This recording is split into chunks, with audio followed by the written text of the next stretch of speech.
এত দেরি? ভালোবাসার মানুষের জন্য সারা জীবন অপেক্ষা করা যায়। সেটা তো একটা যথার্থ কারণ হতে হবে। আরে যথার্থ কারণ ছিল, আমি বাসা থেকে বের হওয়ার পরে আমার জুতা ছিঁড়ে যায়, পরে বাসায় গিয়ে আবার ভাইয়ের জুতা পরে বের হয়েছে। একটা লোক আমাদেরকে অনেকক্ষণ ধরে ফলো করছে। কি আশ্চর্য, কেন? কেন জানো না? কে ওরে, তুমি ছিল? শফিক ভাই ভালো মানুষ। আমার বাবা হয়তো হুকুম করেছে আমাকে ফলো করার জন্য।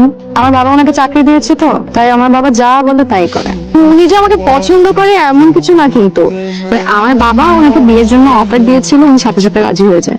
কি অদ্ভুত, মানে ওনার সাথে তোমার বিয়ে ঠিক হয়েছে আর ওনার সামনে তুমি আমার সাথে এখানে বসে আছো? হ্যাঁ, তো কথা তো কত কিছু নিয়েই হয়। এজন্য কি আমি আমাকে কষ্ট দেবো? আমি তো তুমি খেয়েছি।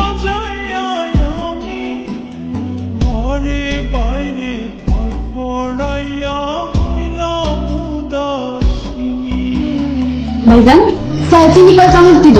শফিক ভাইজান আছে না, উনি আবার চাই চিনি খান না, স্বাস্থ্য সচেতন। লায়লা, শফিক ভাইজানের কথা এখানে কোথা থেকে আসতেছে? এমনি আসতেছে। ভাইজানের বয়স আর শফিক ভাইজানের বয়সটা একই, এর জন্যই কইলাম। মোটেও না, ও শফিক ভাইয়ের থেকে মিনিমাম 4-5 বছরের ছোট। কার বয়স বেশি কার কম সেটা আলাপের বিষয় না এখন। তোমরা দুইজন বসে গল্প করো, আমি তাহলে আমার প্রিপারেশন নিয়ে আসি। আখ্যাযুক্ত করেছিলাম, সেই ক্ষোভ থেকে তুমি আমার মেয়েকে টার্গেট করেছো প্রতিশোধ নেওয়ার জন্য। তোমার এই আশা আলতাফ চৌধুরী কখনো পূরণ হতে দেবে না, কথাটা মনে রেখো। সমস্যা কি খুব ভয়াবহ? একদম ডিরেক্ট রুমে চলে আসছো? অবশ্যই ভয়াবহ। আমার বাবার তোমাকে পছন্দ হয়নি।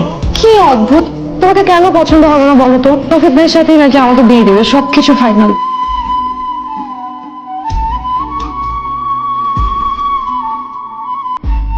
আমি শফিক ভাইকে বিয়ে করবো।